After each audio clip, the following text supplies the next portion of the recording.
प्रणाम भगवान। ओम श्री गुरुवे नमः। ओम गुरुर्ब्रह्मा गुरुर्विष्णु गुरुर्देवो महेश्वरः गुरु साक्षात् परं ब्रह्म तस्मै श्री गुरुवे नमः। ओम शांति शांति शांति। ओम ब्रह्मज्ञान और उसकी साधना द्वारा स्वामी अखंडानंद सरस्वती जी महाराज द्वारा भगवान स्वामी जी इंद्रियों में अपंचीकृत पंच महाभूत है और मन में अपंचीकृत पंच महाभूत का संघात है। इसके विषय में बता रहे थे। अब स्वामी जी आगे कहते हैं, महाभूतों की सात्विक तन्मात्रा से मन और इंद्रियां बनती हैं, उनकी तामस तन्मात्रा से विषय बनते हैं और राजस तन्मात्रा से कर्मेंद्रियां बनती हैं। ये कर्मेंद्रियां भी 5 हैं और ज्ञानेंद्रियां की पूरक हैं, यानी कि नौकर हैं।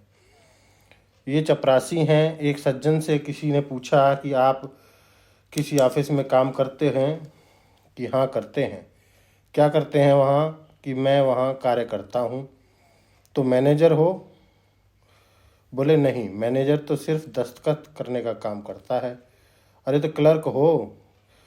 कि वह तो लिखा पढ़ी का ज़्यादा काम करता है। ये लोग तो दफ्तर में बैठे रहते हैं, काम तो मैं ही करता हूँ। दफ्तर में जितनी फाइल हैं उनको यहाँ से वहाँ पहुँचाना, वहाँ सफाई रखना, पानी देना, अपने हाथ से पानी के लिए पीने के लिए कर्म करता तो मैं ही हूँ। बाकी तो ये बैठे ठाले बाबू लोग हैं। देखो, कान सुनना चाहता है और जीभ बोलती है। दोनों में आकाश की तन्मात्रा है। एक में सुनने वाली माने शब्द का ज्ञान प्राप्त करने वाली और एक में शब्द के उच्चारण की क्रिया करने वाली। तो क्रिया करने वाली तन्मात्रा रज प्रधान है और सुनने वाली जानने वाली जहाँ वहाँ सत्व प्रधान है। और जिसके टक्कर से शब्द उत्पन्न होता है वह तमय प्रधान है। नगाड़े पर पीट दिया तो नगाड़े में जो ध्वनि है वह तामस आकाश का कार्य है। वाक में जो शब्द है वह राजस आकाश से उत्पन्न होता है और कान में जो शब्द शक्ति है वह सात्विक आकाश से आई है। इसी प्रकार त्वचा छूना चाहती है और हाथ उसमें सहायता करता है। दोनों में वायु की स्पर्श तन्मात्रा है। त्वचा में सात्विक और हाथ में राजस। विषय में जो कोमलता कठोरता के गुण हैं वह वायु की स्पर्श तन्मात्रा के तामस अंश हैं। नेत्र देखना चाहते हैं तो पैर दृश्य तक पहुंचाने में मदद करते हैं। दोनों में तेज की रूप तन्मात्रा है। नेत्र में सात्विक और पैर में राजस। विषयगत रूप अणु गुण रूप तन्मात्रा तामस अंश है।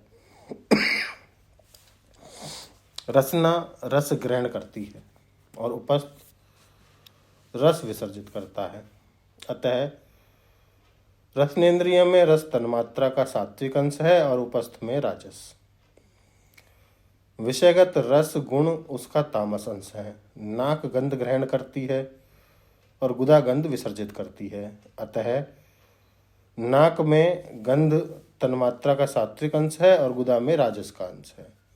विषयगत गंध गुण उसी का तामस अंश है।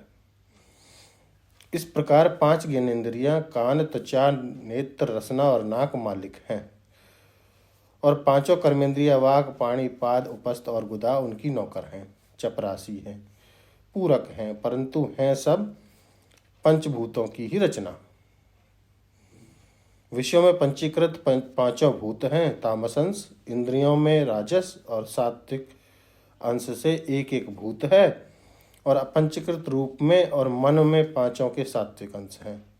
अपंचीकृत रूप से प्राणों में 5 का सम्मिलित राजसांश है अपंचीकृत रूप में। अब इस शरीर में सुख दुख का भोक्ता कौन है? तो वह तो मन से संयुक्त आत्मा ही है। इसमें मन क्षेत्र है और आत्मा क्षेत्रज्ञ है। अब एक बात और सोचो, यदि आपको यंत्र का, मशीन का ज़्यादा अभिमान हो तो कोई मशीन करण होकर कोई वस्तु हमको नहीं लखाती, उपकरण होकर के लखाती है। मतलब करण तो है यह आँख और उपकरण है चश्मा, दूरबीन, खुर्दबीन। माने हमारे करणों के द्वारा ज्ञान प्राप्त करने में मददगार उपकरण। तो देखो, पंचभूतानि आत्मा न भवन्ति पंचत्वात् ज्ञात्वात्। अब इसकी व्याख्या को लेते हैं भगवान अगले सत्संग में। ओम शांति शांति शांति। प्रणाम भगवान।